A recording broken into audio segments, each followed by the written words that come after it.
Setting up your Shopify store after signing up is an essential step to start selling online. Follow these steps to complete your setup efficiently. Step 1. Choose your store name.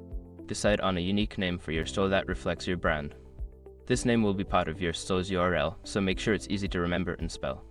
Step 2. Customize your theme. Navigate to the online store section and select themes. Choose a theme that suits your brand and customize it by adjusting colors, fonts, and layout to create a visually appealing storefront. Step 3. Add products. Go to the products section and click on Add Product. Fill in details such as product name, description, price, and images. Organize your products into collections to make it easier for customers to browse. Step 4. Set up payment option. In the settings menu, select payments. Choose your preferred payment gateways, such as credit cards or PayPal, and follow the prompts to set them up. Ensure that your payment options are secure and convenient for customers.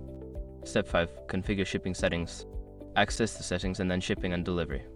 Set your shipping rates, methods, and regions you will ship to. Make sure to consider factors like weight, dimensions, and delivery times for accurate shipping costs. Once you have completed these steps, your Shopify store will be ready for customers. Take your time to review each section and make adjustments as needed to ensure a smooth shopping experience.